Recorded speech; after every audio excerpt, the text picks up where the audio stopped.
Fala galera, seja bem-vindo a mais um episódio do Querigma Talk, esse podcast que a cada episódio traz um anúncio extraordinário. Eu sou o Bruno e não estou sozinho, estou com o meu brother Ronaldo. Fala galera, um prazer estar com vocês, prazer estar aqui, Brunão, com você. Muito bom. Muito bom estar aqui, bater papo com gente legal, né? Hoje tá bom demais, eu tô louquinho pra ir pra Marte, pra Lua, espaço. Teria coragem, irmão? Se alguém chega pra você e fala, ó, você tem uma oportunidade de ir pro espaço. Irmão, eu moro em Carapicuíba, irmão, eu tenho coragem de ir pra qualquer lugar, cara. Imagina eu ir pra Lua, você tá maluco? É mais seguro. É mais seguro. Com todo respeito aos meus amigos carapicuibanos. Bom, pelo menos colisão não vai ter, né? Depende. Pode acontecer outras coisas, né? É, porque lá no espaço não tem muita gravidade, né? Sei lá, né? Agora em Carapicuíba, o que tem... Não, uma coisa que é parecida em Carapicuíba com a Lua é as crateras. Ah, é. Osasco também tem. É. Osasco também tem muito. Bom, então estamos acostumados. Então bora lá que tem um foguete aqui, galera. Hoje tem um foguete. Hoje tá demais. E eu já quero apresentar o nosso convidado que tá aqui hoje. Está aqui com a gente o Ricardo Alcântara. Ricardo Alcântara. Ele é formado em Ciências Aeronáuticas, trabalhou na aviação, foi instrutor de voo e foi instrutor teórico dando aulas de navegação aérea. Tá aqui um piloto, né? Teve passagem pela Força Aérea, estudou na turma de 99 da Academia da Força Aérea Brasileira, tem paixão por astronomia, tem um telescópio, depois quero saber da história do telescópio. Eu também quero ir lá visitar. E é cristão e ama a palavra de Deus, é só não pilotou foguete, mas não tem problema que nós também não. Bem-vindo, Ricardo. Obrigado, gente. Caramba, que apresentação, hein? Vamos parar de falar de mim, vamos falar de Jesus agora. Já falamos muito de mim já. Ó, quanta coisa você é, hein, Ricardo? Responsa. Cara, obrigado pelo convite, obrigado pela recepção aí. A apresentação tá além das expectativas, viu? Obrigado mesmo pelo convite, viu? Muito bom ter você aqui. Muito bom. E hoje a gente tem, né, só dessa apresentação já tem muitas perguntas, né? Muitas dúvidas, muitas coisas para falar. E eu queria começar, Ricardo, já perguntando assim, logo de cara. Sim.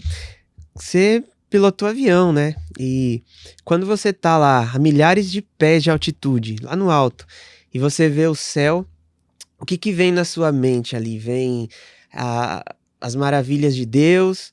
Ou vem, sei lá, você olha pra grandeza do mundo, a grandeza do universo? Como que é estar numa cabine a uma altura tão alta assim, tão grande? Gente, voar, antes de tudo, é um vício, né? Quando a gente começa a entrar no ramo, tudo é muito viciante. Mas a experiência de voar, da mesma forma que como se você estivesse de passageiro num voo comercial e olhar tudo lá de cima, é uma experiência incrível, né? Tudo lá de cima. É demais. Mas quando você entra no cockpit de um avião e você vê como aquilo tudo funciona, eu acho que aquilo fala mais de Deus, mais do homem do que de Deus. O que o homem foi capaz de fazer? Até te mandei hoje, né, na nossa conversa. Né, Foi. Deus criou o homem, façamos o homem a nossa imagem, conforme a nossa semelhança. Quer dizer, o homem também cria, o homem também inventa coisas formidáveis, né? E principalmente veio de um brasileiro, né? Alberto Santos Dumont. Diz, claro que existe aquela polêmica dos irmãos Wright, né? Sim. Eu defendo Alberto Santos Dumont, posso explicar por quê depois. Legal. Mas eu acho que nesse aspecto a gente conecta com Deus por isso. Que coisas incríveis o ser humano é capaz de fazer. Voar, cara. Colocar pessoas dentro de uma máquina e ir de um lugar para o outro pelo ar. Aquilo é formidável, é sensacional. Entendeu? É incrível. Sensação incrível. Já fiquei curioso aqui. Eu quero saber, porque eu sempre ouço falar assim, né? Que não sei se isso vai estar certo, você me corrige aí. Que os irmãos Wright, eles voaram, mas precisaram de auxílios que não só a propulsão do avião, né? Eles precisaram de catapultas ou coisas assim, mas o 14 bis não, voou pela própria propulsão dele, né? Na verdade, tem isso também, tem outros problemas, né, com a teoria dos irmãos Wright terem voado primeiro. Alberto Santos Dumont, ele estava em Paris, que era o centro do mundo na época, né? Os Estados Unidos se tornou a potência depois da Primeira Guerra Mundial, vendendo armas e carros para a guerra. Mas naquela época, o centro do mundo era Paris. E Santos Dumont estava lá, né? Filho de fazendeiros aqui de Barbacena, em Minas Gerais. O pai dele falou, olha, não se preocupe com dinheiro, vai estudar, vai fazer seus projetos. Uhum. E Santos Dumont era um cara louco, um cara que fez... ele fez várias máquinas voadoras, tanto que esse era a 14ª. Por isso E que é a o 14ª 14. deu errado, por isso fez o 14 bis, que o 14 deu errado, fez o 14 bis.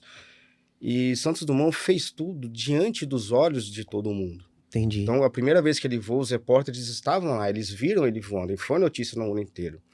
Então, o primeiro problema não é nem a questão de ter voado numa catapulta ou ter decolado com meios próprios. Realmente isso é verdade. O primeiro voo dos irmãos Wright foi numa catapulta. Colocaram num trilho e catapultaram o avião para o céu e eles voaram. Mas a principal questão para mim, que os historiadores vão entrar em conflito com isso, né? Uhum. O History Channel mesmo defende os irmãos Wright, me perdoe aí se alguém for ver isso. Mas os irmãos Wright apareceram depois que Santos Dumont apareceu, dizendo, não, a gente voou 4 anos antes. Uhum. Porque Santos Dumont voou em outubro de 1906, diante dos olhos do mundo inteiro, de jornalistas do mundo inteiro. Uhum. Aí chegaram os irmãos Wright, os americanos que inventaram tudo, fizeram tudo, cresceram tudo, foram os maiores do mundo. Não, a gente voou antes. Uhum. Já tá aqui os papéis, né? Tudo protocolado, patenteado, fizeram um monte de documento. Falaram, não, a gente voou antes. E Santos Dumont, tudo bem, se eles estão dizendo que eles voaram antes, eu aceito. Então, Santos Dumont aceitou a posição dos irmãos Wright. Interessante. Mas quem o mundo viu voar foi Santos Dumont. Santos Dumont tinha um avião de uso particular dele, que era o Demoiselle. Uhum. E ele voava para casa dos amigos, pousava no quintal, na grama dos amigos, entendeu? Olha. Olha as loucuras de Santos Dumont. Só 2 historinhas rapidinho sobre Santos Dumont. Olha. Ele, para calcular o motor do avião, que tipo de motor que o avião tinha que ter, Uhum. ele amarrou a aeronave dele na lancha de um amigo e foram pelo rio, o amigo pilotando a lancha. Quando ela decolou, viu a potência que estava a lancha para saber que potência que o avião precisava para voar. Caraca, Que legal. Então, considerando o peso do motor também, entendeu? Então, ele era um cara muito louco, já bateu em torre de igreja, né? Santos Dumont uma vez decolou de um balão em Paris, aí veio uma tempestade, né? Ele subiu mais para poder fugir da tempestade. Quando ele desceu, ele estava na Bélgica. Ou seja, Então, ixi, é um cara muito louco. Isso longe. aqui, ó, quem inventou foi Cartier, que era amigo de Santos Dumont. Santos Dumont precisava de um equipamento para navegar. Uhum. Porque a navegação você precisa de bússola e relógio, né? Sem relógio, a bússola não serve de nada, porque o vento te tira da rota. Você precisa do relógio para saber a derivação do vento e tudo. Aí, por sugestão de Cartier, ele criou o relógio de pulso. Porque os comandos estavam sempre com a mão ocupada, precisava de algo para poder verificar o tempo. Sensacional. Então, a contribuição do Santos Dumont, ela é formidável para a aviação, entendeu? E um brasileirinho aqui de Minas, igual a minha família que é mineira também. É. Sensacional. Imagina Santos Dumont criança, devia ser a mais... Dumont, para de... para muito com essa- apelão, né? Para de inventar, para de pular daí. Será que foi por isso que os pais dele mandaram ele para Paris? Vai embora que não te aguento mais Deve aqui. ser, as reuniões de classe da sala dele, É. esse moleque fica inventando coisa. Professora falando, quis pular de uma cadeira aqui voando. Pô, Sensacional. Mas só interessante, eu lembrei de uma coisa. Você sabe, pelo menos é a história que tem aqui. Onde foi o primeiro voo no Brasil? O primeiro voo. Nossa, boa pergunta. Você sabe? Pior que não. Não sabe? Acho que não. Foi aqui na Autonomista, em Osasco. O primeiro voo em solos brasileiros. Tem o Museu da Aviação aqui na Autonomista, em Sério? Osasco, que tem essa história. Que legal. Ah, pra você conhecer. Legal, É, eu não sabia vou disso, procurar essa Sério, coisa, eu não sabia. tô inventando moda não, já. No Inclusive, Brasil? já é, o primeiro voo no Brasil foi aqui em Osasco. Caramba, E voou que aqui legal. da Autonomista até perto da João Batista, que é onde é a estação. Que top. Pesquisa aí, galera, depois, tá? Museu da Aviação, Autonomista em Osasco. Dá um Google aí. Pô, muito bom, hein? Legal, Isso aqui vai dar pano pra manga. Nossa, eu fiquei já imaginando. Você falou, eu esperei que você falasse, eu vejo a imensidão do céu. Você foi falando da tecnologia, já chegamos. E aí você para pra pensar como Deus é grande e perfeito, porque ele compartilha a criatividade dele, A né? maior criação de Deus foi isso aqui, ó. Exato. O cérebro humano, cara. Não tem nada na natureza comparável ao cérebro humano. É verdade. Você falou do foguete, isso aqui tudo. Olha o que um homem foi capaz de fazer, cara. É, É muito surreal. impressionante. É muito surreal. É entendeu? surreal. Impressionante. Ô, Ricardo, como que nasceu o sonho de voar? Você tinha esse sonho ou meio que aconteceu na sua vida, assim, de repente? Eu acho que as duas coisas, porque eu gostava muito de aviões desde criança. Meu pai veio do interior de Minas, né? A gente é lá meus pais são do Vale do Jequitinhonha. Eu falo que a gente é de lá, que eu me considero quase um mineiro também, apesar de ter nascido aqui. E naquela época, nos anos 60, início dos anos 60, tinha avião para todo lado, né? Tinha todos, os aviões ainda não eram aviões a jatos, aviões a hélice voavam no Brasil todo. Você fazia um voo de São Paulo para Belém, eram vários dias, né, de rotas e tal. Então tinha aeroporto na cidade do meu pai, né? Meu pai morava perto do aeroporto e trabalhava no aeroporto. Subia nas asas do avião para abastecer. Então, meu pai que contava essas histórias, aquilo vai acendendo dentro da gente, né? Aquela vontade. Mas a gente, né, de família pobre, morava numa casinha pequena, é um sonho intangível pra gente, né? Sim. E eu acabei, por uma indicação de um professor, acabei indo fazer faculdade de engenharia na FEI, São Bernardo. Estudei 1 ano lá na FEI, 2 semestres de engenharia. E acabei, depois, meu pai trouxe, através de um amigo dele, um cartãozinho lá da Força Aérea, um concurso para EPICAR, Escola Preparatória de Cadetes do Ar, em Barbacena. E eu falei, eu vou tentar, né? Só que a EPICAR, naquela época, a EPICAR é um colégio da Força Aérea que te dá o ensino médio, já dentro da Força Aérea, para os futuros pilotos. Então, quem quer ser piloto hoje tem que fazer o ensino médio na EPICAR, e daqueles alunos que vão fazer o ensino médio, serão selecionados, normalmente a maioria, para ir para a Academia da Força Aérea fazer o curso de oficial aviador, né? E eu já tinha feito 1 ano de faculdade e surgiu o concurso para o 3º ano da EPICAR, porque a EPICAR havia fechado por uns anos, reabriu em 96, só com o 3º ano, e em 97, e em 98, que foi o ano que eu entrei, abriu o 2º e 3º ano. E eu, audaciosamente, fiz o curso pro 3º ano. Falei, já fiz 1 ano de faculdade, eu vou tentar. Mas eu não falo audaciosamente brincando, eu não tinha a menor ideia de que eu ia conseguir passar. Fiz por fazer o concurso. Fiz por fazer, eu tava cheio de compromisso. No dia da prova, eu ia fazer uma prova um exame na faculdade, enfim. Fiz a prova e tal, e depois eu acabei passando, fui passando nas seletivas, descobri que eu corria muito bem, porque precisa da atividade física também, né? Precisa ser tem que ter um bom preparo físico, né? Descobri na academia que eu corria muito bem, virei até um corredor depois disso e acabei indo para academia, para a EPICAR e depois para a Academia da Força Aérea. Dos 215 que entraram na EPICAR, foram 216 que entraram na EPICAR, 180 foram para a academia. E eu fui do meio para baixo, né? Eu era o 105 da academia. Eu entrei na EPICAR com 182 e fui para a academia com 105. Ali começou tudo, ali eu comecei a estudar. No 2º ano da academia a gente começa a fazer os voos. Fiz os voos do início da instrução inicial, mas não fui aprovado. Aí eu acabei saindo da Força Aérea e depois eu comecei a fazer aviação civil. Fiz o curso de piloto privado e 1 ano depois fui para Porto Alegre fazer a faculdade de Ciências Aeronáuticas. E qual que foi, você falou que começou a pilotar. Qual que foi a primeira sensação, assim, a primeira vez que você subiu, bateu medo, o que passa nessa hora? Bateu enjoo. Eu enjoei muito, não fiquei com medo de vomitar no primeiro voo. Caramba. Porque no primeiro voo era só observação, né? São as fases, você observa, você faz com monitoramento e depois você faz sozinho, as 3 fases da instrução militar. Então no primeiro voo o instrutor me mostrou como era o voo, eu fiquei muito assistindo e passei mal, enjoei no voo, achei que eu ia vomitar e tudo. No segundo voo, que esse foi o mais interessante, a gente estudava tudo teoricamente. Na aviação militar, você voa com um avião próprio para acrobacias e para manobras perigosas, né? E a gente estuda várias manobras, era tudo decorado. E eu entrei no avião, tô lá voando, e o instrutor veio para mim e me pergunta, né? Decolei sozinho, ele foi me orientando, né? Com a mão no manche, né? Segundo voo. Ele perguntou, e aí, sabe fazer um parafuso? Eu falei, sim, senhor. Militar, né? Sim, senhor. Então tá bom, aponta aquela nuvem lá e faz um para mim, pela direita.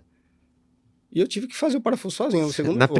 No segundo voo? No segundo voo. Que isso. Aí eu fiz o que tava no manual, 20 graus de atitude, manche neutro, pé para a direita, tira o motor, pé direito, o avião entra em parafuso, dá um giro completo, via a nuvem de novo, recupera, pedal contrário, manche neutro, na barriga, acelera, passou a linha do horizonte, motor de novo voou. Deu certinho, foi muito bom. Na hora que ele falou, vi a nuvem de novo, eu já... eu já tô aqui, peraí, vai com Mas é calma. impressionante, eu fico de passageiro, passo mal, pilotando, pode fazer qualquer coisa, cara.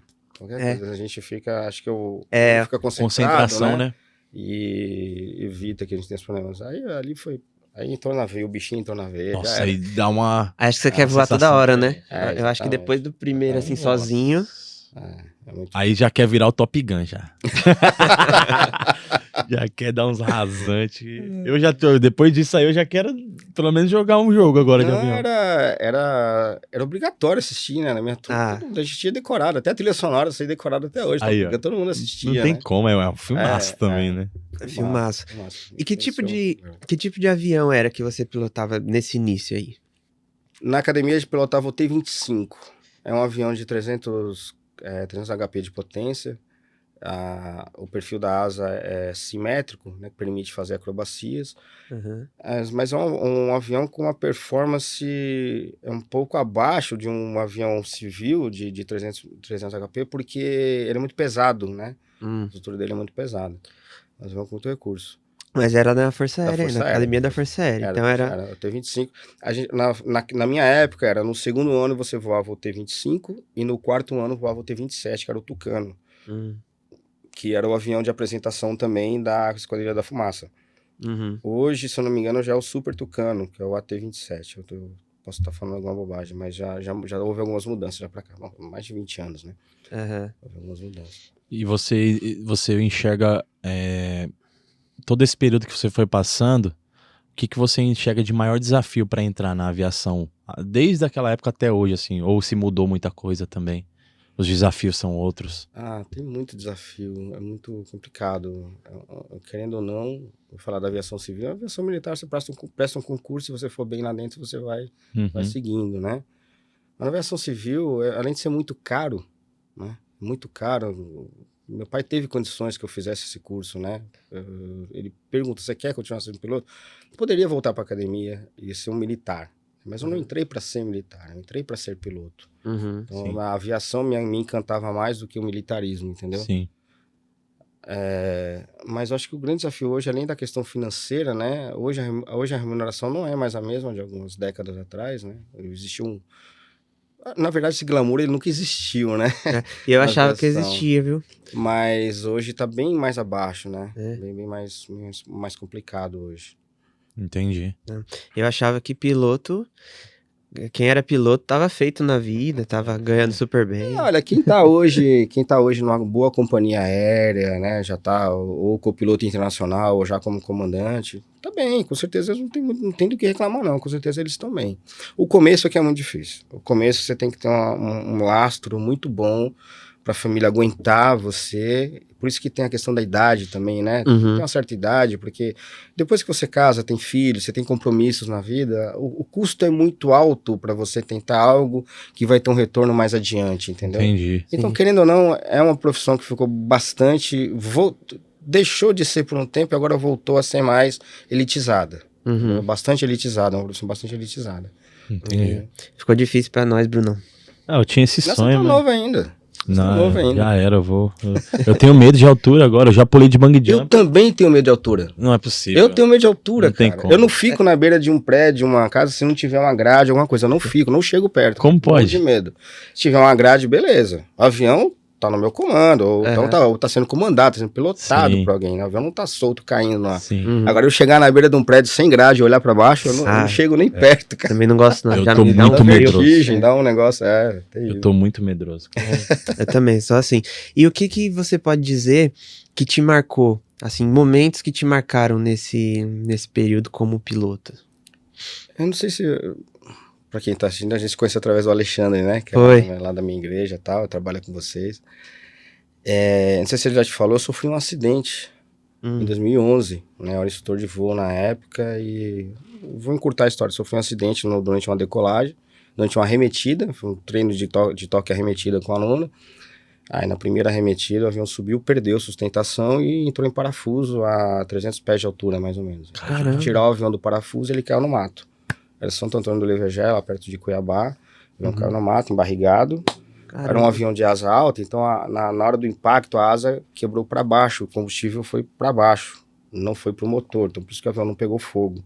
Uhum. Então o Nossa. avião entrou em parafuso, consegui tirar ele do parafuso, deixei o avião cair, embarrigado, a asa quebrou para baixo e a gente sobreviveu. Quebrei a perna esquerda, o rapaz quebrou também a perna e teve uma fratura no abdômen, porque o manche bateu no abdômen dele. Caramba. Teve precisou passar por cirurgias e tal, mas sobrevivemos, né? E eu costumo falar, né? O avião foi enterrado e eu não. O avião foi enterrado na fazenda do meu patrão, né? Ele tinha uma fazenda lá no Mato Grosso, o avião foi enterrado. Caramba. Eu não fui enterrado. Caramba, não soube. Sobrevivi a um acidente Graças aéreo. a Isso Deus. foi uma experiência muito louca. Você pensou na hora que... Não dá tempo de pensar. Dá não. Não dá tempo de pensar em nada. Acho que eu só fui pensar mesmo, cair a ficha do que aconteceu. Eu fui chorar uma semana depois. Nossa. Depois de uma semana que eu fui chorar pra ver o que aconteceu. Porque Que aí na entendeu época tudo. é tanta coisa pra fazer, tanta... Que tanto estudo que a gente faz, tanto treinamento, que entra na hora do stall, do parafuso, vem tudo que você tem que fazer. Sim. Precisa cortar o motor, ou se vai ter um impacto, é muita tarefa para fazer no avião, para você ficar se preocupando, se eu vou morrer, se eu não vou, não deu tempo dessas coisas, entendeu? Sim. E depois da queda, eu fui tentar sair do avião com medo de o avião pegar fogo, que eu tive um amigo que faleceu dessa forma, inclusive meu filho tem o nome dele, chamava Henrique, ele faleceu num acidente aéreo em 2003, em Ubatuba. Ele decolou da pista, o avião falhou o motor, ele tentou voltar e bateu no muro do avião. Tinha 2 alunos, os alunos saíram do avião e ele estava desacordado, o avião pegou fogo e ele morreu carbonizado. Caramba. Então eu tive essa preocupação de sair do avião. Sim. Eu lembrei disso, eu queria sair do avião logo. Quando eu vi minha perna estava quebrada, eu não ia conseguir ajudar ele. Mas eu também já tinha visto que estava fora de perigo de pegar fogo. Aí eu fiquei fora do avião aguardando chegar o resgate, foi bem rápido também. Cara. O controlador de voo que estava em Cuiabá era amigo meu, a gente dava aula juntos na mesma escola. Aí ele disse que ele levantou para tomar um café, quando ele voltou, aí falaram, teu amigo caiu. Então o resgate foi muito rápido, o helicóptero chegou muito rápido, resgatou, o rapaz estava comigo, estava mais grave, e eu fui de ambulância para Cuiabá. Cara, graças a Deus. Essa eu não sabia não, essa o Alexandre não me contou. Não contou, né? E falando até em acidente, já aproveitando, recentemente a gente tem visto alguns acidentes acontecendo aí, eu não sei se acontecia antes também, quanto está acontecendo agora, ou agora é mais propagado, né, isso? Mas geralmente, o porquê que acontece os acidentes? Eu sei que é um veículo, é um meio de transporte seguro, a gente sempre ouve falar isso, o acidente de carro acontece com muito mais frequência, mortes também, né, com muito mais frequência, mas quando acontece de um avião, no caso é teoricamente mais fatal, assim, né? É difícil de escapar. E também o porquê que isso acontece. É negligência de quem cuida do avião? O que mais o que mais acontece, assim, de acidente? Bruno, eu cheguei a fazer pela faculdade, né? Eu também fiz o curso de segurança de voo, formado em prevenção e investigação de acidentes. Nunca cheguei a atuar na área, não, mas a gente fez o curso também. Todo acidente é o resultado de uma série de eventos. Certo. Nunca tem uma causa, a não ser que seja um crime, né? Um crime Sim. premeditado, como um piloto se suicidou e matou todo mundo. Entendi. Mas todo acidente, mesmo assim, também é uma coisa que desencadeou lá na frente, que passou no exame psicotécnico, psicológico, Sim. aí ninguém percebeu que o piloto tinha algum problema, enfim. Mas todo acidente, ele resulta de uma série de erros. Uma série, né? Antes se comparava com um dominó, né? Você tirar uma peça, você consegue evitar um acidente. Às vezes você tem que tirar 2 ou 3 para evitar. Mas normalmente é uma sequência de acidentes. Agora você falou da frequência. Eu fui fazer uma atualização uma vez em São Paulo, acho que foi em 2009, em São Paulo, porque eu não morava em São Paulo. Eu vim para São Paulo para fazer a atualização. E durante a renovação da licença, o instrutor tinha sido meu instrutor na Academia da Força Aérea, no coronel da Força Aérea na época, que tinha sido meu instrutor quando eu era cadete. Aí fui bater um papo com ele e tudo, aí ele surgiu na conversa, por que as crianças de colo não é exigido um assento adequado para criança de colo no avião. É A verdade. criança de colo vai no colo da mãe, segurando, né? Que a criança deveria ser como no carro, uma cadeirinha específica e tal, que é muito mais seguro. Uhum. Aí eles falaram por que não. Porque se a gente obrigar mais um assento para criança de colo, a família, pai, mãe e criança, que vão sair de São Paulo para Belo Horizonte, vão deixar de ir de avião e vão querer ir de carro porque vai ficar mais barato. E de carro é muito mais perigoso. Ele tá muito mais seguro dentro do avião no colo da mãe do que no carro.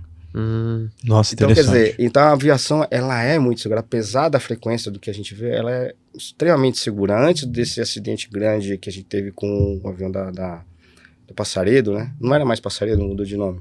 Latam? Foi em Que Vinhedo, né? era a antiga Passaredo, né? Enfim. Antes desse acidente, o outro acidente grande que a gente teve foi aquele da Gol, né? Verdade. Da Gol não, o da TAM. Da TAM. que valeu Congonhas. Foi direto. Congonhas, então isso aquilo foi em 2006, Sim. entendeu? Para os acidentes aeronáuticos atingirem a mesma proporção comparando o número de passageiros e o número de acidentes. Quando atingir a mesma proporção dos acidentes automobilísticos, precisava cair um Boeing e meio por mês. Entendeu? Sim. Então é absurdamente mais seguro. Eu costumo falar que até o tempo de exposição ao risco é menor, né? Você faz um voo daqui para Porto Seguro em 1h40, 2 horas. Sim. De carro é 2 dias. Verdade. Sofrendo vários riscos. Então a aviação é extremamente... É muito segura. É realmente Legal. muito segura. Bom saber disso. Ô, Ricardo, você depois você foi para voo comercial, né? E você chegou a trabalhar em alguma companhia aérea, transportando passageiro? Não, eu trabalhei como instrutor de voo, depois eu trabalhei com piloto particular. Eu trabalhei no Mato Grosso. Era um avião, um monomotor, maior, grande, mas o avião tinha 5 donos, né? Eu controlava a agenda de quem ia voar. Trabalhei 1 ano dessa forma só, depois acabei saindo. Eu ia pedir pra você dar um recado igual o piloto de avião. Atenção, senhores passageiros. Mas como você não voou, né? Então deixa pra lá. Não, pior que a gente até estudava. Tinha aula de anúncio de bordo, olha que interessante. Sério? Tinha aula de anúncio de bordo na faculdade, eu não lembro. Mas eu não entendia nada. Quando eu viajei também, eu não entendi nada que o cara falou. Então ele poderia ter falado qualquer coisa. Poderia ter falado que o cara tá Poderia ter falado, o Palmeiras não tem mundial, eu poderia ter batido nele, mas como eu não entendi. O cara tá lá cansado, tem que fazer voo, fez não sei quantos voos no dia, vai dormir longe de casa, nem sabe qual hotel que ele vai dormir, ainda tem que dar satisfação pro passageiro. Cara, fala ali, vambora. Então a gente termina esse episódio, quando chegar no final, a gente termina com você dando um recado pros passageiros pra assistir o nosso episódio. Tá bom? Mais então depois você Tentar pensa bolar aí. alguma coisa. E aí, ô Ricardo, o que eu também queria saber é sobre curiosidades, né? Porque muita gente a gente não é da área, né? Não conhece a aviação como um piloto conhece. Então, o que é verdade, o que é mito sobre crenças populares ou curiosidade que as pessoas falam sobre aviões e não sabem da verdade? Assim, o que você poderia trazer de curiosidade pra gente? O que me vem à mente primeiro é a questão do risco, né? Eu acho que é muito comum você falar, você é piloto, nossa, mas é tão perigoso. Esse é o grande mito, né? Não é perigoso. Só que existe, como é que fala? Tem o seu risco, é lógico que tem o seu risco. A responsabilidade, né? Isso, a responsabilidade é muito grande. Sim. Por isso que o curso é tão difícil, a exigência do treinamento é tão grande, entendeu? Mas o preparo que um piloto supostamente tem para estar dentro de um avião, elimina isso quase tudo, né? É suficiente, né, para garantir uma segurança. Exatamente. Então, acho que o grande mito, se eu puder falar alguma coisa mais popular a respeito da aviação, é que é perigoso. Eu tenho medo porque é perigoso. Não, cara, perigoso é a estrada. E é normal a asa balançar, né? Se não balançar, quebra, meu.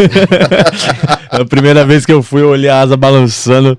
Eu tava num voo que o Péricles, o cantor, tava, né? E aí tinha um cara que era da banda dele, tava lá e eu olhando a asa balançando, aí ele fechou assim, acho que ele viu que eu tava assustado, tipo, esse cara tá com medo, eu vou fechar. E eu querendo ver se tava tudo bem. Cara, a asa tem que ser flexível, ela tem que ser flexível, ela é feita pra trabalhar, entendeu? Inclusive tinha um avião antigo, o Electra, foi muito famoso nos anos, acho que 60, 70, e houve muitos acidentes que ele desmantelava em voo, né? Porque as janelas eram quadradas, perfeitamente quadradas. E aquela trepidação, porque o avião trabalha muito, começava a causar rachaduras e começou a passar batido da manutenção. Ninguém preocupava em olhar a janela de avião. Você vai olhar a asa, vai olhar as coisas. As janelas rachavam, o avião desintegrava em voo. De lá pra cá, todas as janelas são arredondadas. Caramba! Entendeu? Aí, uma curiosidade. Interessante. Muito legal. Então, o avião precisa ser flexível, ele trabalha, ele mexe muito, entendeu? E o combustível tá nas asas, né? As asas têm pesos diferentes também durante o voo. Então, pelo menos a grande maioria dos aviões, alguns aviões pequenos têm tanque na frente. Mas tem que ser flexível, senão quebra. Legal. Muito flexível, quebra. Interessante. Bom, a gente acabou não falando dos patrocínios, né? É mesmo? Estamos indo aqui. É que tá legal, muito bom. Bora voar agora pros patrocinadores, então, né? Bora lá, pedir pro pessoal ficar com colocar raiva ali de pra mim. gente. Bom, já vou começar falando, né? Das nossas escolas incríveis, Renova Kids e Colégio Renova. Essas escolas que estão com a gente aqui desde o começo e estão mudando aí vidas e famílias durante anos também. Se você quer ter um ensino de qualidade para o seu filho, ensino fundamental, ensino infantil, ensino fundamental 2, uma escola completa, com ensino Mackenzie, uma escola cristã, confessional. Vai atrás delas. Agora aí no mês de setembro, no meio de setembro, a gente vai abrir rematrícula e matrículas para quem é de fora. Então corre lá, conhece a escola, a gente tá com uma estrutura nova, muito bacana, vocês vão gostar bastante, tá bom? Entra lá no Instagram, conhece o nosso projeto, tem o WhatsApp também, fala lá com eles que você assistiu eles por aqui no Querigma, você vai ter um descontinho especial. Deus abençoe. Agora é a hora, hein, galera? E olha aí, filhos do rei, hoje eu tô trajado, hein, pessoal? Hoje você veio, né? Portando. Sal e luz do mundo. E essa aqui, ó, é a... Como é que é o nome? Oversize. Não costumo usar, é muito difícil usar desse estilo, mas a do Filhos do Rei e é muito boa a camiseta, cara. Pano, caimento, tudo. Sim. Então, galera, se você procurar aí no Instagram Filhos do Rei, você vai ver lá camisetas cristãs de qualidade, camisetas que não só vão te deixar aí mais bonito ou menos feio, se for o seu caso, mas você vai transmitir uma mensagem, a mensagem do evangelho. Então, quando você veste o Filhos do Rei, você veste um propósito, você veste uma verdade, você veste uma mensagem bíblica, tá? E essa daqui que eu tô usando é o que Jesus falou da igreja, né? Vós sois o sal da terra e luz do mundo. Então, vai lá, olha lá e em breve, eu já vi novidades aí, em breve entrega para todo o Brasil. Eles já poderiam lançar, inspirado no episódio de hoje, Voando com Jesus, aqui umas asinhas. Aí, ó, top. E isso, hein? Eu compro, hein? Eu compro. Já tem aí a ideia, Filhos do Rei. Obrigado. Valeu, galera. E agradecer também, né, o Ospod Studio, a gente sempre faz questão aí de agradecer esse estúdio maravilhoso, fica na região aqui de Osasco, no centro, muito bem localizado, Sim. Muito bem estruturado. Então, se você tem aí seu projeto, se você tem algo que você queira tirar do papel aí e gravar, você já tem aqui um local para trazer seu convidado, para trazer aí seus amigos, e tenho certeza que você vai gostar bastante. Ospod Studio em Osasco. Valeu. Show. Bora. Voltando, tem uma perguntinha aqui que eu acho que vai dar um rumo diferente agora para nossa conversa, que é se existe algo que você aprendeu sobre o universo que reforça a sua fé em Deus. Ah, com certeza. O universo em si, né? Quando a gente olha... Eu trouxe até... Posso já fazer uma brincadeira com vocês aqui? Com certeza. Pode, Começa claro. por aqui. Agora é sua outra paixão, né? Aqui, Que é você tem uma paixão, astronomia. astronomia. Eu trouxe aqui hoje um planeta Terra e uma Lua, tá? Eu queria que você, Bruno, me mostrasse aqui, ó, por favor. Qual a distância você acha que tá a Terra da Lua, aproximadamente? A Terra da Lua. Nós estamos com uma Terra de 5,5 centímetros e uma Lua de 1,5 centímetro. Beleza. Mais ou menos que distância você acha que tá? Vou colocar assim? Uma distância mais ou menos assim? O que você acha? O que você acha? Dá pro Ronaldo, vamos ver o que o Ronaldo acha. Eu iria assim, né? No olho eu iria mais ou menos igual o Bruno. Acho que assim, mais ou menos. Vocês estão com uma boa noção. Olha. Tá legal. Tá legal. Não tá muito perto, nem Mas muito longe. Viu, mas ainda não tá professora? correto. Mas ainda não tá correto. Porque eu já vi gente falar que é assim, bem pertinho. Isso. Normalmente as pessoas vão pra esse lado. Vocês estão com uma boa noção. Mas ainda não. Se a Terra tiver 5 centímetros, vai dar mais ou menos 1,70 m de distância uma da outra. Nossa, tipo uma pessoa, né? Essa é a praticamente. distância da Lua e da Terra. Uhum, Então quando você olha pra isso, você fala, cara, como a gente é nada, como a gente é pequeno. verdade. Aí tem umas curiosidades. Você pega a distância daqui, a Lua tá aqui a mais ou menos uma distância de mais ou menos 380 mil quilômetros, né? Uhum. O ponto mais perto, o ponto mais, a órbita não é precisa, nem é alinhada com a linha do Equador, tem algumas variações. Por isso que a gente não tem eclipse todo mês, né? Que a Lua tem suas variações. Aham. E o Sol tá a mais ou menos 150 milhões de quilômetros da Terra. Milhões de quilômetros. E cabe 1 milhão de planetas Terra dentro do Sol. Nossa. Caramba. Tá? Vamos fazer outra brincadeira agora. Se o Sol tivesse 1,5 metro de diâmetro, mais ou menos isso aqui, né, que eu mostrei. Se o Sol tivesse 1,5 metro de diâmetro, a Terra seria uma bolinha de 1,5 milímetro. A Terra seria uma bolinha de 1,5 milímetro. E estaria a uma distância de 176 metros. Se a gente for fazer de forma proporcional. Então, ou seja, nenhuma representação do sistema solar que você já viu num livro, num caderno, coisa, consegue caber na proporção o sistema solar. Ou seja, é muito absurdo. E você fala, como a gente É muito imenso. pequeno, cara. Como a gente é nada. Verdade. Entendeu? Aí você vê Júpiter, você pega o telescópio, olha, vê aquela bolinha que aparece ali no coisa toda colorida, cheia de listras e tal. E aquela bolinha é 1000 vezes maior do que o planeta Terra. Sabe? Sim. Então, é muito grande. E a gente tá falando só do sistema solar. Que a estrela mais próxima da Terra está a 4 anos-luz de distância, ou seja, 4 anos viajando na velocidade da luz. A Voyager, que está agora saindo do sistema solar, foi lançada em 77 para estudar os planetas exteriores, está saindo agora, vai demorar 300 e... talvez eu fale alguma bobagem agora, mas mais de 300 mil anos para chegar em Alpha Centauri, que é a estrela mais próxima do Sol, nosso vizinho aqui. Vizinho, Então, né? É nosso vizinho, a estrela mais Vizinho, próxima. sim. Então, as dimensões do universo deixa a gente meio perturbado, sabe? Sim. Fala, meu Deus, isso ainda tá preocupado comigo. É. Isso ainda tá cuidando de mim, só conversa comigo, só, né? Aquele amor, falando da palavra de Deus, né? O que a gente mais vê na palavra, até eu falei esses dias lá na igreja, que o cristão tem o desejo final de ir morar no céu, né? Que Jesus falou, né? Na casa do meu pai há muitas moradas. Se não fosse assim, eu vos teria dito que eu vou preparar-vos lugar para que onde eu estiver seja vós também. Mas antes da gente morar com Deus, Deus quer morar dentro da gente. E é esse Criador que fez essas coisas tão gigantescas, tão imensas assim, que sai fora da nossa compreensão. Então, a astronomia deixa a gente humilde. A astronomia deixa a gente pequeno. Fala, não sou nada, cara. Coloca a gente no nosso Você me lugar. apresentou aqui hoje, eu fiquei, isso deu pra ver, eu fico vermelho, porque, cara, a gente não é nada, meu irmão. Verdade. Não é nada, a gente não significa nada, entendeu? Mesmo assim, Deus se importa, né? Jesus se faz como um homem para viver como a gente, né? Impressionante. Cara, né, não dá nem pra imaginar, né? E fazendo um comparativo, você gosta de astronomia, então, como as coisas são grandes no universo.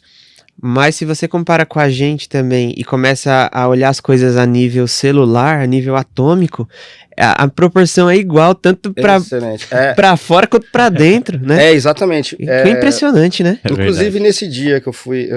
agora me adiantando aqui no assunto, né? Em 2018, é o que a gente conversou antes, eu me adiantei. Em 2018, eu estive em Nova York com a minha esposa, a gente participou da gravação do programa Star Talk, do Neil deGrasse Tyson. E ele é um cara muito bacana, então durante as gravações, mandei e-mail antes, vi as datas e consegui participar do programa, da gravação do programa. Foi a 5ª temporada do Star Talk, que já não foi transmitida no Brasil, né? Eles cancelaram com a National Geographic, tá só no Amazon Prime, só para quem tem cartão emitido nos Estados Unidos. Então, eu nem consegui assistir até hoje. Caramba. Mas eu participei da gravação de 2 programas. Como que é o Star Talk? Ele entrevista celebridades para falar sobre ciências e entrevista cientistas na bancada. A entrevista com a celebridade é só passada num telão, é gravado antes. E no que eu fui, num dos programas que a gente participou, ele entrevistou o Jack Black, aquele ator, o Jack Black. O Jack Black fez essa pergunta que você fez pro Tyson, que a entrevista inverteu, ele começou a entrevistar o Tyson. Ele se inverteu. Qual que é a diferença? Nós estamos mais perto do elemento mais básico do átomo ou do todo do universo? Estamos mais perto do todo. O átomo é muito grande pro que tem ainda dentro do átomo, sabe? Você tem outras pegar coisas, a teoria das cordas, as teorias multidimensionais e tal. Aí quando você vê a Bíblia falar dos 7 céus, 9 céus que fala na Bíblia. 7 selos. Não, 7 selos não, quando fala dos vários céus que tem na Bíblia. Não, mas não fala o número, né? Não lembro agora. Mas acho que eu não me lembro agora na versão. Falando que pode haver várias dimensões. Nossa. Aquilo é muito impressionante, sabe? Como tudo que é pequeno é um reflexo do que é grande, né? Da mesma forma que um átomo é orbitado pelos elétrons, as estrelas são orbitadas pelos planetas, né? É impressionante. Surreal. É surreal. Tem uma analogia, né? Tem, sem dúvida. Pô, que legal. E falando do telescópio, né? Como é que nasceu essa paixão por astronomia e como que é ver o universo por um telescópio? Eu fui criado numa casa muito pequena lá no Ipiranga, né? No Ipiranga era uma casa de 3 cômodos, mais um banheiro e um quintal que virou oficina, né, do meu pai. E eu passei a vida dentro daquela sala, porque o bairro era muito perigoso para eu brincar na rua. Então eu cresci dentro daquela sala. O que tinha naquela sala? Uma estante com livros, um toca-discos. Eu sou louco por música também, né? Mas a música não gosta de mim. Já tentei tocar, até arranho de vez em quando lá na igreja, mas enfim. Tinha uma vitrola com toca-discos, né, os toca-fitas do meu pai, a estante com os livros e a televisão. Então, quando eu me entediava da televisão, eu brincava com os livros. E nos livros eu tinha um livro, minha mãe tinha um livro que contava tudo sobre o sistema solar, os planetas e tal. Então, desde criança, aquilo pra mim era uma curiosidade enorme, assim. Interessante. O telescópio eu ganhei da minha esposa, quando a gente era noivo ainda. Por isso que eu casei. Brincadeira, amor, te amo. Foi ligeiro. A gente já era noivo, eu pedi casamento antes. Ela me deu o telescópio e tá lá em Minas, né? Porque em São Paulo o céu é muito poluído muito hoje. Muito denso, gente, né? Muita... Lá também já não tá mais a mesma coisa. As cidades cresceram muito, né? Muita luminosidade. Então, você conseguir um céu escuro para observar tudo legal mesmo, tá difícil. Mas tá lá, é uma experiência incrível, cara. Que legal. E você vê, não posso falar que vê a olho nu, né? Que você tá com telescópio. um telescópio, mas não é através de uma tela de computador. É uma lente só, ela é só uma lente. Você olha no telescópio, é só um espelho aqui no fundo para refletir em algum lugar. E o meu não é eletrônico, né? Você tem que apontar, você tem que ver primeiro olho nu, apontar, com ele tem uma mirazinha, né? Para você conseguir apontar com a luzinha vermelha de noite, aponta e depois você olha. E é gostoso observar os planetas. Então, você vai observar Vênus, dependendo, dá para ver até as fases de Vênus. Vênus também que fica legal. minguante, crescente. E dá para observar bem a forma do planeta? Dá para observar razoavelmente bem, dá para ver os anéis de Saturno. Um telescópio muito potente, né? Não é o telescópio de Hubble que enxergou, descobriu a galáxia de Andrômeda, né? Sim. Mas eu tô falando do telescópio do Hubble, não o Hubble, né? Sim, o telescópio do Edwin Hubble, né? Sim. O telescópio levou o nome por causa dele, né? Cientista. Ele descobriu a galáxia de Andrômeda com um telescópio do tamanho de um prédio, né? Nossa. Pra ver o que aquela manchinha lá na constelação de Andrômeda. Ele foi descobrir uma galáxia. Mas no meu telescópio dá pra gente ver, é emocionante até pra te falar. Quando você olha e fala, caramba, olha os anéis de Saturno. Que da hora. E aquelas listras de Júpiter, né? Aquela tempestade quando tá virada pra Terra, né? Aquela tempestade Tem uma tempestade em Júpiter. Parece um olho, né? Parece um olho. Da mancha vermelha. Ela cabe 4 planetas Terra, só dentro daquela tempestade. Que legal. Muito impressionante. É muito... Nossa, é fascinante. E como você enxerga a relação da ciência com a fé? Você acha que tem muito conflito ou uma conversa com a outra? A gente estava conversando ali antes de começar, né? É que você falou da fé, né? Eu falar da ciência e a religião. Apesar de a gente não gostar de usar o termo religião, nós somos bastante religiosos, Sim. Né? Vamos ao culto todos os domingos, somos batizados, tomamos ceia, temos os nossos rituais, as nossas liturgias, né? De cada denominação. Nós somos bastante religiosos, né? E esse embate entre ciência e religião, eu espero não ser hostilizado aqui agora por vocês, nem pelos telespectadores, mas é uma batalha que a religião sempre perdeu, né? A religião perdeu todas. Giordano Bruno veio com uma ideia no século XVI de que cada estrela era um sol e ela era orbitada por vários planetas que poderia conter vida também. Né? Isso foi em que século? Século XVI, 1500 e alguma coisa, né? Foi mais ou menos contemporâneo de Nicolau Copérnico também. Ele foi queimado pela Inquisição, foi condenado à fogueira, entendeu? Galileu Galilei, que foi o primeiro cientista observador mesmo, aquele que observou o céu e fez cálculos e tal, e descobriu as órbitas e tudo mais, ele morreu em prisão domiciliar. A igreja condenou ele à prisão domiciliar. Por coisas que pra gente hoje parece bobagem, mas se você falar pra alguém da igreja naquela época que a Terra não era o centro do universo, nem do sistema solar, nem se sabia que existia outras galáxias, né, naquela época. Foi descobrir a existência de outras galáxias já agora no início do século XX com Edwin Hubble. Então a gente perdeu todas as batalhas. Sim. Então eu tenho uma relação muito tranquila com a ciência e a minha fé, que eu tenho uma convicção muito grande, né, de que Deus é o criador de tudo.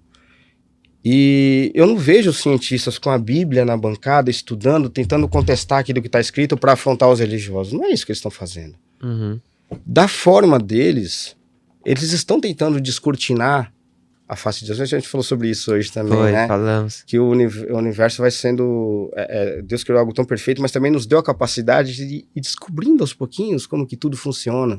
como que tudo é, né?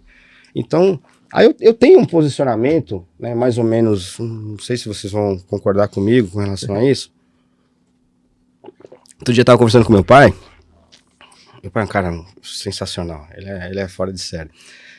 Mas ele tem um pouco de resistência com algumas questões, assim, né, astronômicas e tal. Mas tudo que ele tem dúvida, ele pergunta pra mim. Manda no grupo da família, mas eu mando pra você. Ih, lá vem, Henrique, é com você agora, olha lá. Eu acho mal barato. Mas outro dia a gente tá falando sobre o petróleo, né? Que na visão do meu pai, como ele entende que o petróleo é um elemento que foi formado de elementos orgânicos, né? Eu falei, poxa, mas aquele monte de pessoa que morreu em Israel, tal, será que já não... Porque não tem petróleo, né, no chão de Israel, né? Não virou petróleo para ele. Eu falei, não, pai, porque para fazer petróleo precisa de milhões de anos para formar, né? Eu falei, mas eu não acredito em milhões de anos. Aí eu perguntei para ele, mas por que você não acredita? Porque tá escrito que a Bíblia... Tá escrito que a Terra foi criada em 6 dias? É o que tá escrito. Eu falei, pois é, mas a Bíblia também diz que um dia para Deus é como 1000 anos e 1000 anos é como um dia. Entendeu? E se você for pegar o livro de Gênesis, eu acho isso muito interessante. Ele conta ali no capítulo 1 a criação do mundo, vai até o capítulo 2, tá? Tá contando isso, a criação do mundo. E tem um linguajar muito bonito, né? E foi a tarde e amanhã o dia primeiro. E foi a tarde e amanhã o dia segundo. Ou a noite e o dia, né? Foi a noite e o dia. Sempre vem das trevas para a luz. Sempre vem da noite para o dia. Mas quando Deus entra no 7º dia, e no 7º dia Deus descansou, no 7º dia não tem noite e dia. Não tem, e foi à tarde, amanhã é o dia 7º. Ele não tem.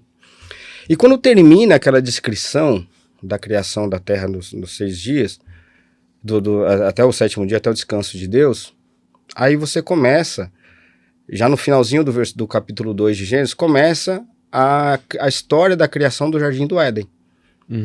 Ou seja, voltou lá para o 6º dia. Sim, veja bem. Ele faz um zoom no 6º dia, né? Isso, exatamente. É aí que eu quero chegar.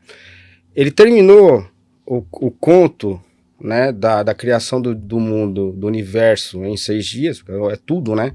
No princípio criou Deus os céus e a terra. Aquilo é perfeito. A terra era sem forma e vazia, e o Espírito de Deus parava sobre a face das águas. Faz um parênteses, sabe que até hoje ninguém conseguiu descobrir como que surgiu a vida, né? Ninguém conseguiu descobrir, né? Sim.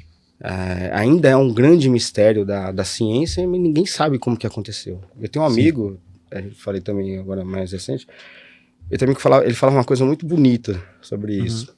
Ele é pastor, é missionário, né? Um cara muito inteligente, mas da área espiritual, né? Ele não é da área científica, né? Sim. A gente conversa com ele começa a flutuar para a 4ª dimensão. Puxa, volta aqui, meu amigo. Denis Brasil é o nome dele. E ele falou uma vez uma coisa muito bonita. Ele falou assim, ó. Nesse texto aqui, Ricardinho, ele chama de Ricardinho. Quando o Espírito de Deus estava pairando sobre a face das águas, o Espírito de Deus estava chocando a terra. Estava gerando vida. E a vida começa na água. Não existe vida sem água. Né? A vida precisa de água e precisa de terra. Então é muito impressionante. Enfim. Quando termina aquele relato dos 6 dias, né? Começa lá no primeiro, não é da Terra, de todo o universo, e termina, né? E no 7º dia Deus descansou. Aí ele volta para o 6º dia e começa a contar do Jardim do Éden. Criação de Adão, criação de Eva, e vai se desenrolando, depois vem a tentação de Eva, a queda de Adão, e vai indo para Caim e Abel, e Caim foi embora, e tal. Aí se você pegar... aí é um outro pastor, né, lá de Porto Alegre, falecido já, pastor Laerte, foi muito influente na minha vida também. Ele falava uma coisa muito interessante. A Bíblia começa num jardim e termina numa cidade. E o que tem naquela cidade lá em Apocalipse 21? A árvore da vida.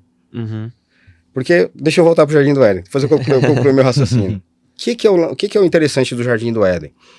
A gente só lembra da árvore do pecado, do conhecimento do bem e do mal, né? Que a serpente tentou Eva, e Eva comeu do fruto da árvore. A ideia da maçã só surgiu na Idade Média, por causa, né, do conceito popular, do formato, não vou entrar nesse assunto não, que é mais... Uma maçã foi uma invenção da Idade Média, ninguém sabe que fruto é esse, né? Sim. E eu nunca vi ninguém pregar sobre a outra árvore. Eu nunca vi ninguém pregar sobre a outra árvore. Então, me atrevo aqui a dizer algo para vocês. É que eu voltei para a questão aqui, depois eu chego lá. Eu me atrevo a dizer que eu já preguei sobre isso também. A gente costuma ver Deus como um Deus cruel, que castiga, que puniu porque eles pecaram. Não, eles pecaram, fizeram uma escolha errada. E o grande pecado deles não foi ter comido do fruto da árvore do conhecimento do mal, foi não ter escolhido a árvore da vida. E por que que foi necessário tirar eles do jardim do Éden? Para que eles não comessem da vida e fossem eternamente pecadores. Sim, exato. Entendeu? Então foi necessário. Então Deus cuidou, olha, Adão, você vai ter que sair do jardim do Éden. Eu vejo isso tudo com muito amor, sabe? Deus manteve a esperança dele, né? Isso, exatamente. Tanto que Jesus é profetizado como o segundo Adão. Sim, Vai começar tudo de novo, resetou, reboot, né? sim. Vamos começar de novo com Jesus. É sobre isso mesmo. Então eu vejo tudo com muito amor. Adão, você vai ter que sair agora do jardim do Éden. Tava tudo ali pra vocês. Era só você pegar, comer, caçar, tava tudo certo ali pra vocês. Agora não, agora eu vou ter que tirar. Uhum. Vocês vão ter que plantar e colher. Entendeu? Vai acontecer isso, aí vem várias sentenças. Mas também está profetizado que a semente da mulher vai pisar na cabeça da serpente, tal, que vai fazer alegoria lá com o Apocalipse. Uhum. Né? Que o João vai reforçar isso tudo depois lá no Apocalipse. E aí, você vê em Hebreus, acho que é capítulo 1, capítulo 4, não me lembro agora, acho que eu anotei em algum lugar, mas depois eu falo. Que tem o autor aos Hebreus começa a falar assim, né? Cuidado com o que vocês estão fazendo para que vocês possam entrar no meu descanso. Uhum. Vocês entrem naquele descanso comigo, né? Aí eu fiquei refletindo sobre essas coisas, porque qual foi o dia que Deus descansou? O 7º. No 7º dia, sim, mas que dia foi esse no nosso calendário?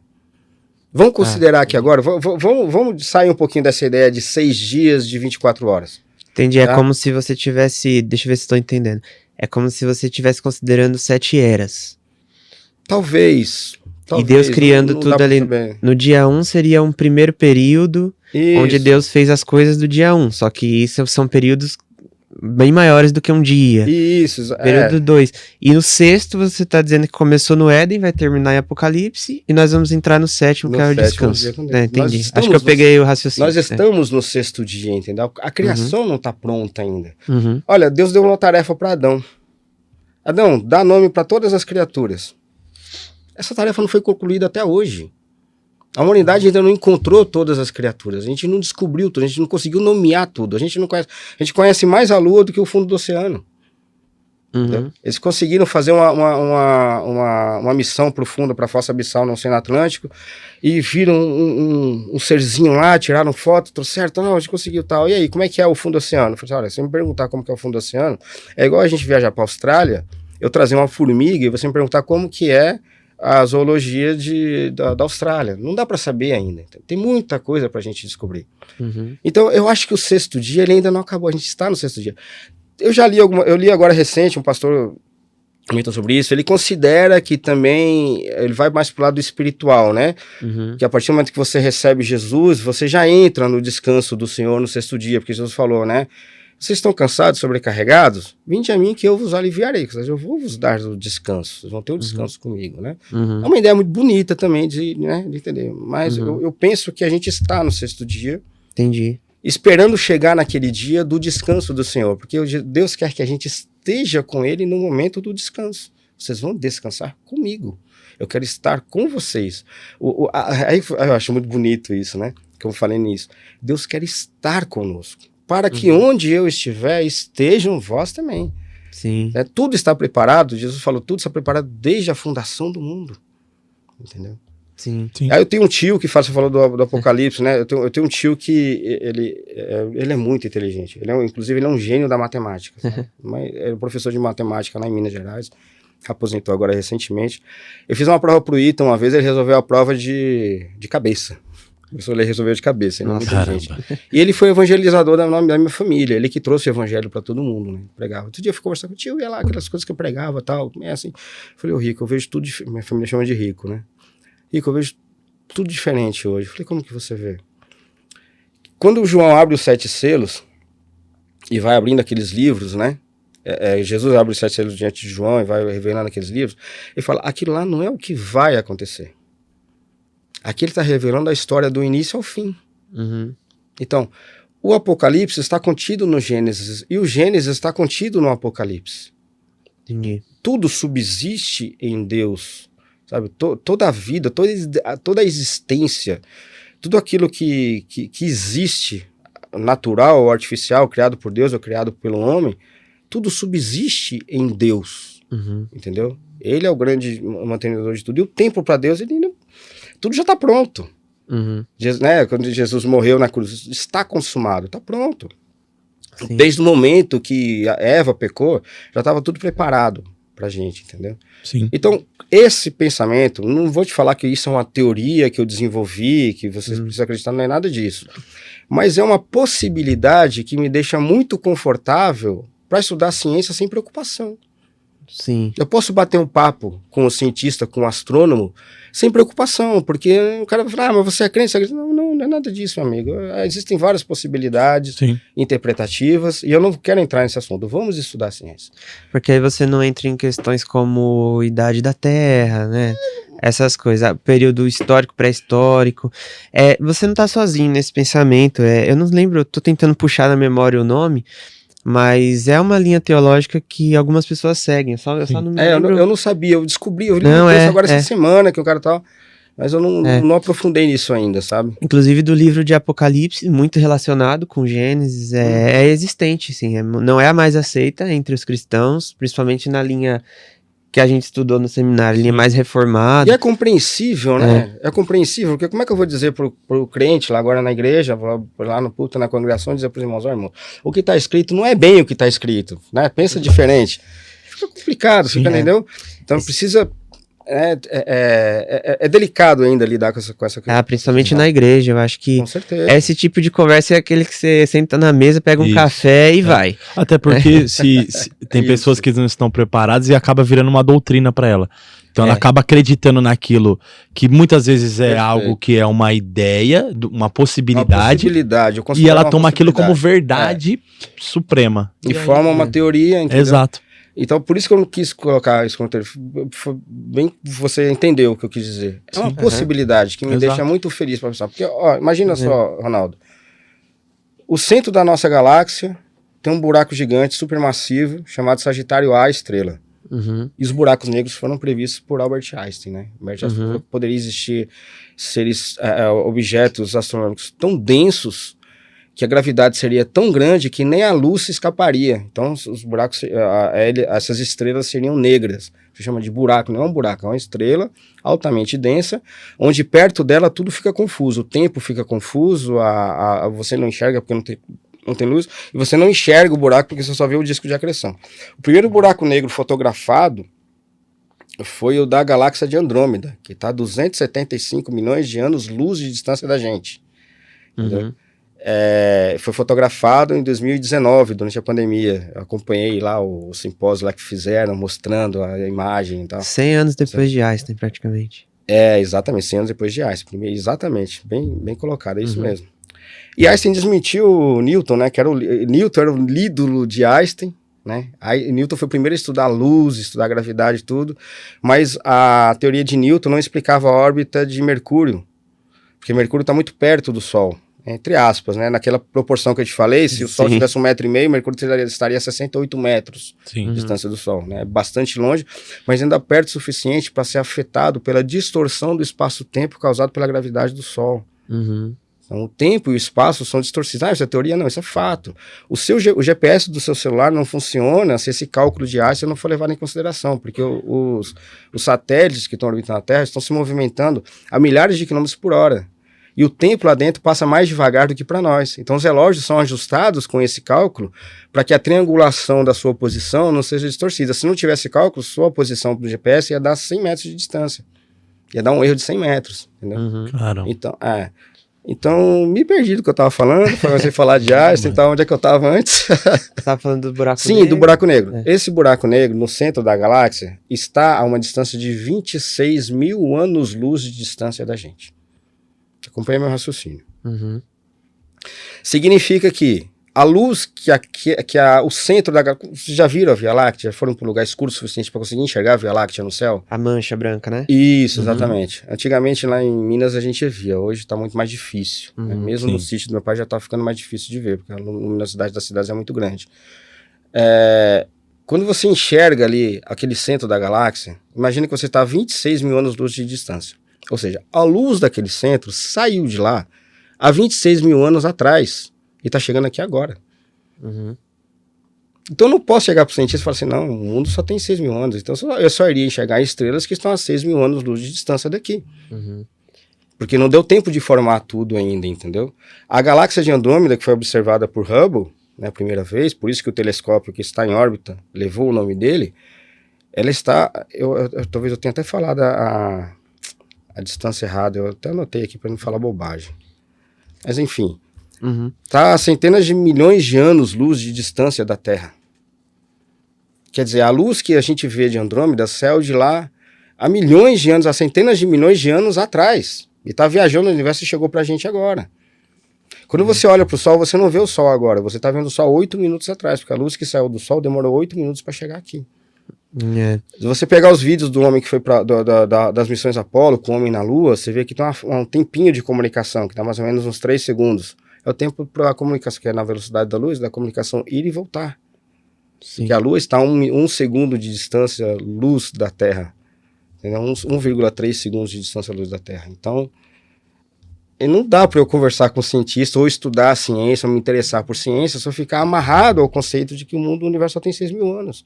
Eu prefiro trabalhar com uma possibilidade que me deixa mais confortável para manter a minha fé e também aproximar os cientistas. Não, amigo, eu sou cristão, acredito em Cristo. Você precisa de Cristo. Fica preocupado com eu acho que tem outras possibilidades para a gente conviver com os cientistas, entendeu? Sim. E aguardar, porque é um absurdo. Se você for pensar, a igreja jogou Giordano Bruno na fogueira, né? Ou condenou os estudos de Nicolau Copérnico, que foi o primeiro a fazer um modelo do sistema solar heliocêntrico, né? Com o Sol no centro e tal. Mas se você pegar Gênesis 1:4, eu acho, que fala, aí Deus criou as estrelas do céu, os luminares do céu, separou o dia e a noite, fez o luminar por dia, o lumiar para a noite e tal. Isso aconteceu bem depois da criação dos céus e da terra. Então, aí você vê a igreja, aí vê o cara falando, não, mas o universo existe muito antes, e a terra que gira em torno do sol, inclusive os outros planetas. Sim. Aquilo era um absurdo para a igreja, não está escrito isso na Bíblia. Como você pode sustentar uma teoria dessa? Mas se você pensar que Moisés talvez viu, não sei quando foi que Moisés teve essa revelação do Gênesis, que talvez ele tenha visto do ponto de vista da Terra, e a Terra formando água, separando tal, aquela nebulosidade foi saindo, ele foi vendo as estrelas, ele foi vendo o dia e a noite, aparecendo o Sol e a Lua, Deus criou naquele momento. Talvez não, talvez foi criado antes e agora que ele está vendo. Entendeu? Então, são possibilidades que me deixam muito confortável, sabe? O que eu acho interessante no que você está falando, né, comentando alguns pontos, é que é justamente pensar nessa teoria te conforta e te motiva a continuar estudando ciência sem... Então, eu acho que nesse ponto você encontrou uma maneira de casar, né, as duas coisas. E acho que cada um de nós, né, encontra as suas maneiras, né, de estudar, de entender. E é interessante também que você tocou no ponto de religião, né, falando que a ciência sempre venceu a religião. E se a gente parar pra pensar, ser religioso não é uma coisa louvável, né? Exatamente. Porque ali eles estabeleciam princípios que eles não conseguiam provar, nem com o texto bíblico. Hoje a gente olha pro texto bíblico, a gente não vê aquilo que eles queriam provar. E ali... Não, tem que ser assim, porque que se não for assim... Teve gente até... a questão da terra plana aí tá em alta hoje. E as pessoas usam Bíblia pra isso. Tem um cara aí que tá famoso, que eu não lembro agora de cabeça o nome dele. E ele pega a Bíblia, fica lendo. E, cara, ele lê aquilo, eu não consigo ver. Pra mim, isso não tá falando que a terra é plana. Mas pra ele tá. E aí, o que você faz com o evangelho? Você mancha, aí vem a religião bater de frente. Então, eu acho que é separar o seguinte. Religião de você amar e servir a Deus, né? Isso é muito diferente. Isso. Então você pode amar e servir a Deus, amar a palavra, e não ser esse religioso que vai matar os outros porque estão falando coisas que estão descobrindo, né? E para finalizar nessa minha parte, esse comentário que eu queria fazer, o versículo que eu te mandei hoje mais cedo, tem um versículo que eu gosto muito, que ele fala assim: a glória de Deus é encobrir as coisas e a glória dos reis é investigá-las. Então, cara, pra mim, Deus tá jogando com a gente. É tipo um jogo.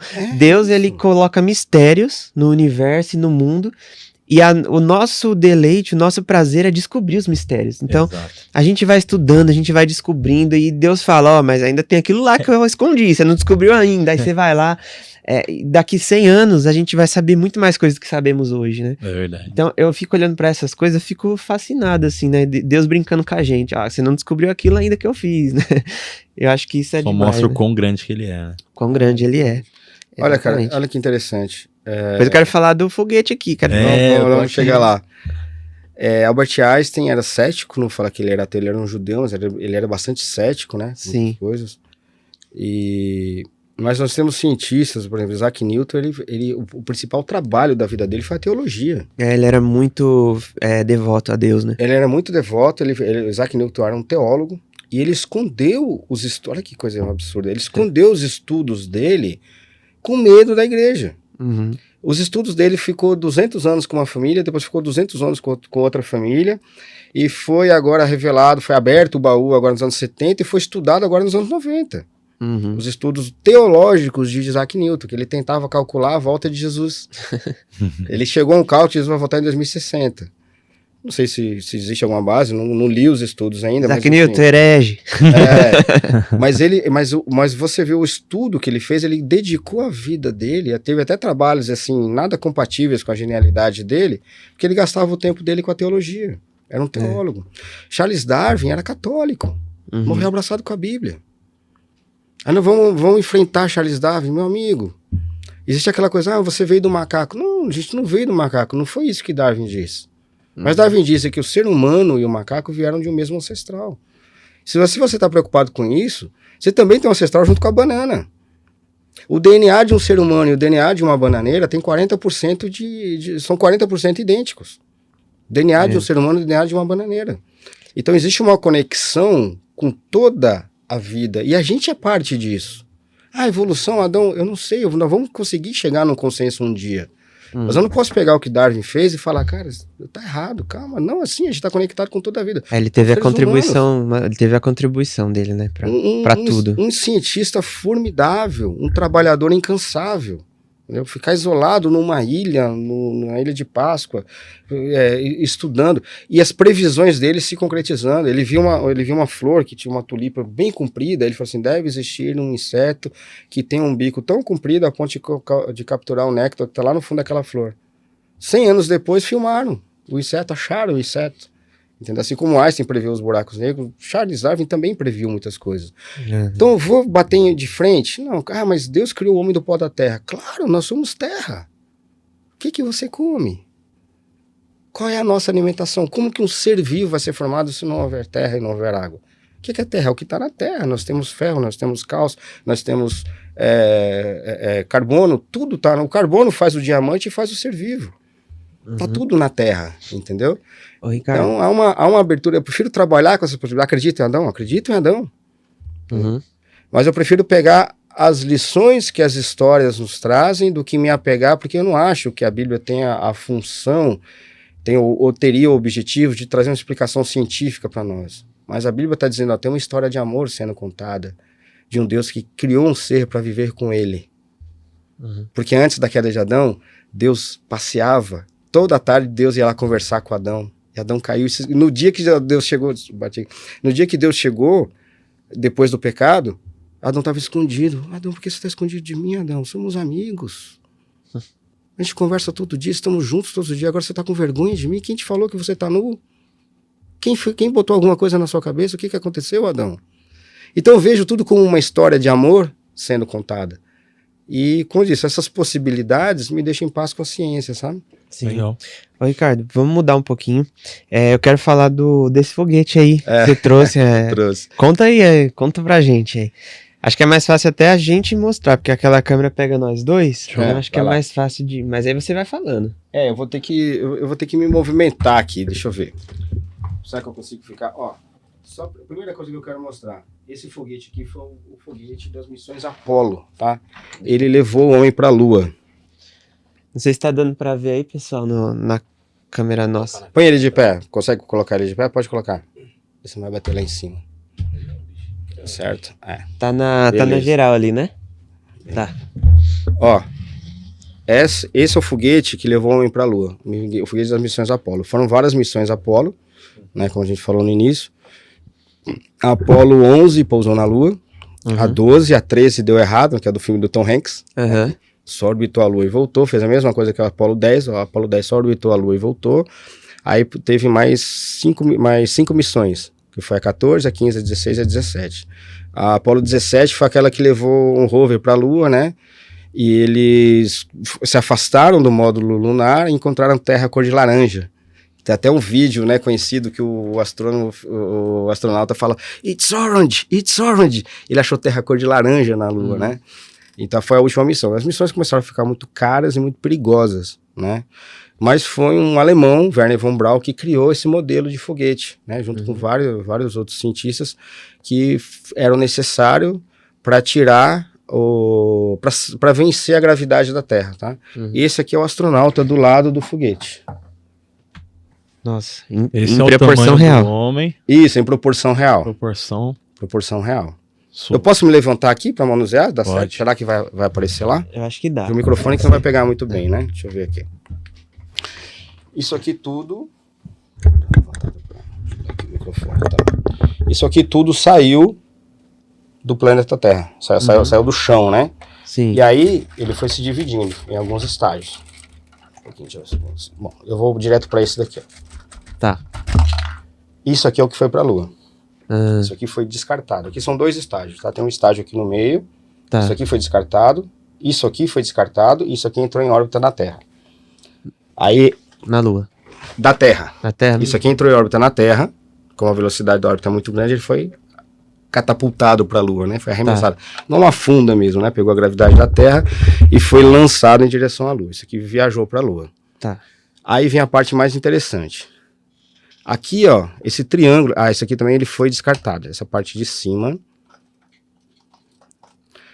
Essa parte aqui de cima, esse aqui também ele foi descartado. Isso daqui era só... Não vou conseguir soltar agora. Tá. Esse aqui era o foguete de escape.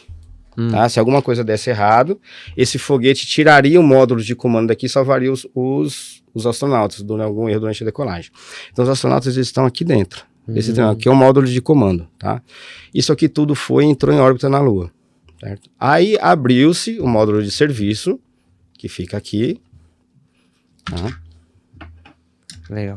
E daqui saiu o módulo lunar, tá? Que é esse daqui, ó.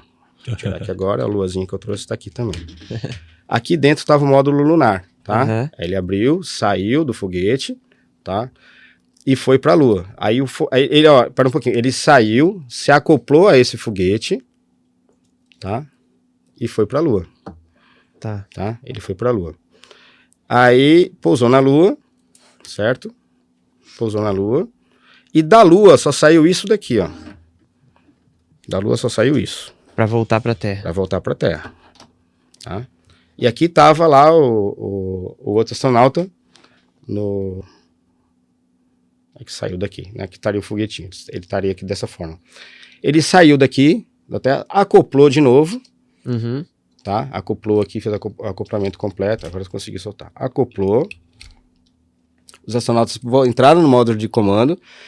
Foi descartado. E isso aqui voltou para a Terra. Tá? Caramba, foi E desmanchando. a única coisa que chegou na Terra foi isso daqui. Caramba. Com os 3 astronautas dentro, que caiu no mar. Aí flui e tirou eles. Nossa. Quer Que dizer, legal. precisou de tudo isso daqui para levar o homem e trazer de volta. E aquela parte ficou no espaço. Essa aqui ficou no espaço. Essa daqui Isso, essa aqui ficou no espaço. Caramba. Entendeu? Cara, que tem que Real, pensar em né? tudo isso, né? Isso nos anos 60, 70, né? Com a tecnologia, os computadores tinham a tecnologia de uma calculadora comum. Nossa. Hoje. Entendeu? Hoje uma calculadora, imagina. Imagina se eles tivessem um iPhone. Que legal. Essa aqui que fica na parte da frente, pode deixar eles fora. Que seria desse daqui. Deixa eu ver, a gente botou aqui, não tem problema. É. Muito top, né, cara? Quer dizer, aí a gente falou no início também, né, antes. O homem, Olha- então, foi pra lua mesmo, então. É garantido isso. E a história lá de que... É uma mentira muito cara, né, pra ser contada. E né? o cenário que eles montaram lá nos Estados Unidos pra tirar foto, Hollywood. né? Em Hollywood, né? É mentira? Eu até gosto de ver algumas coisas disso daí, às vezes, pra ver as teorias Criatividade. que criam a respeito. Porque tem muita gente que tem dúvidas reais a respeito disso, entendeu? A gente Muitas. tem que respeitar também as dúvidas, porque elas são combustível, né, pros cientistas, pros professores e tal. Porque é muito interessante. Mesmo a gente acreditando que o homem foi pra Lua, isso é inacreditável. Isso aqui tudo, essa explicação é quase inacreditável. Entendeu? Sim. Conseguimos fazer isso tudo e não foi uma vez. Cada missão era um desse daí que era descartado. Quantas vezes o homem foi pra Lua? 6 vezes. 6 vezes. 6 vezes. Foram 6 missões. Em cada missão, um ficava em órbita e 2 desciam. Uhum. Né? Então, 12 homens pisaram na Lua. Pô, se eu sou o cara que ficava em órbita, eu ia ficar chateado. Não, é muita mancada, né, cara? Não, eu vim até aqui. Esse aqui, ó. Ah, tá. Isso. Obrigado. Não, você vai até a lua. Aí você falou, fica aí dentro, tá? Começou no filme, né? O Tom Hanks, coitado, olhando a Lua pela janelinha lá do modo de É que eles já iam comando e tal. sabendo, mas ia ser frustrante. Imagina, Você não ir poder na Disney pisar. e ficar lá na porta lá. Legal, hein? Bacana. Ô, Ricardo, cara, não parece, mas nosso tempo passa e a gente já tá no final. Muito rápido. Então, eu vou te fazer uma outra pergunta com referência ainda à aviação, porque eu acho que é bastante relevante. E aí depois eu deixo pro Bruno a parte do final. Tá bom. Que é o seguinte, o que eu queria saber, eu anotei aqui porque essa pergunta é importante. Existe algo na disciplina e nas normas de voo que o piloto segue, que você enxerga como paralelo com a vida cristã? Que é muito regrado, né?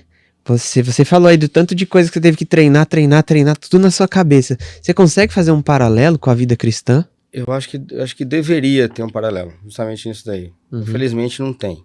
Uhum, Nesse aspecto da disciplina, do esforço, do estudo, né? uhum, Eu costumo dizer isso, a gente não peca por falta de oração, a gente precisa orar. A gente peca por falta de conhecimento. uhum. O povo peca por falta de conhecimento. Então, eu acho muito importante, né, que a igreja busque, né, conhecimento, estimule os cristãos a buscarem conhecimento de forma irrestrita, sabe? Conhecer mesmo. Uhum. Senão a gente vai lidar com um monte de gente que só leu a Bíblia, mal interpretada. Infelizmente isso acontece muito. Lê uma Bíblia muito mal interpretada e começa a querer bater de frente com coisas que não são fundamentais. O que é fundamental na Bíblia? Entender essa vontade que Deus tem de se relacionar conosco e resgatar as pessoas. Jesus disse uma coisa assim, quem crer e for batizado será salvo. Quem não crê já está condenado. E Paulo reforça, salvo será o que permanecer até o fim. Mas a gente vive com aquela esperança, né? A fé, a esperança e o amor. E a gente precisa se dedicar a isso. É o meu esforço que vai me fazer ser salvo? Com certeza não. É a misericórdia e o amor de Deus, que já foi dispensado a mim. O que eu vou fazer com isso? Aí entra na parábola dos talentos. Uhum. Então, eu acho que essa dedicação, essa disciplina, é necessária uma disciplina absurda para pilotar uma aeronave. Uhum. Tem que ter muita disciplina. Seguir à risca aquele checklist, não abandonar ele. Eu não posso hoje orar e amanhã não orar. Não posso hoje ler e amanhã não ler. Mas a gente faz isso, inclusive eu. Talvez vocês também. Eu também. Entendeu? Mas você não entra num avião sem verificar todo o checklist, sem verificar toda a aeronave, sem saber se está tudo ok para poder chegar. Você não sai do chão sem ter certeza que você vai pousar. Sim. O pouso acontece antes da decolagem do piloto. Uhum. Entendeu? Sim. Então, para você chegar no céu, você começou agora. Começou agora. Deus vai te salvar. Muita gente, a Bíblia fala que muita gente vai ser salva como que pelo fogo, né? Pela misericórdia de Deus. Porque Deus, a justiça de Deus é diferente da nossa. Uhum. É importante falar sobre isso também. A justiça de Deus ela não é como a nossa justiça. A Bíblia até fala que a justiça do homem para Deus são como trapos imundos. Uhum. Né? O que isso significa? Que a justiça de Deus é como a parábola dos trabalhadores. Um cara começou a trabalhar às 6 da manhã, um outro começou a trabalhar ao meio-dia e o outro começou a trabalhar às 5 da tarde. E no final do dia, às 6 da tarde, os 3 receberam exatamente a mesma coisa. Isso é a justiça de Deus. Será que a gente está preparado para isso? Uhum. Entendeu? E pra gente, então essa compreensão, mas isso não exime que a gente se dedique. Sim. que a gente se dedique, que a gente estude, que a gente conheça, que a gente busque, entendeu?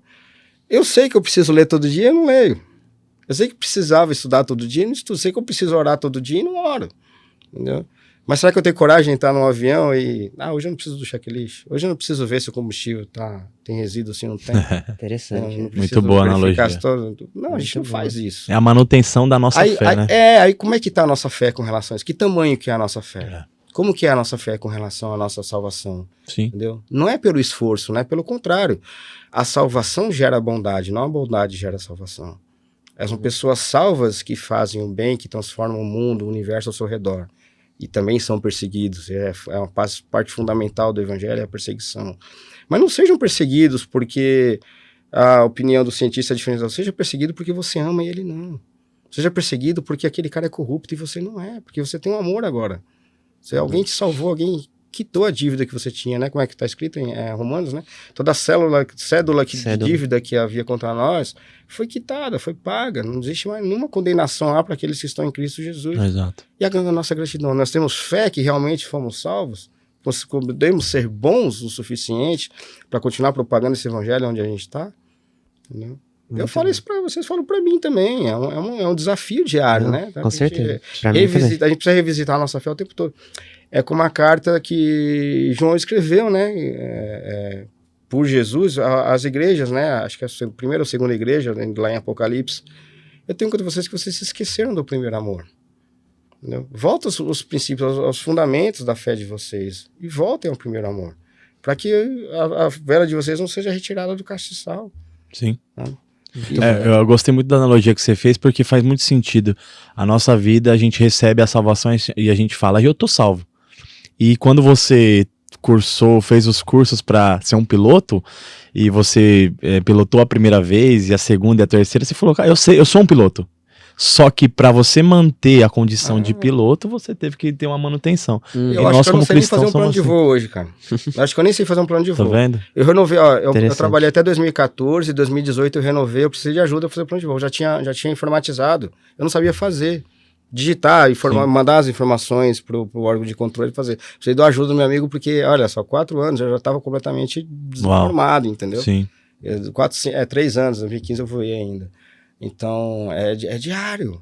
Diário. Isso eu tô falando da minha profissão, mas isso é para qualquer profissão. Todas. Para qualquer profissão. Você não pode ficar desatualizado, não estudar, não se dedicar, não entender como tudo funciona, senão...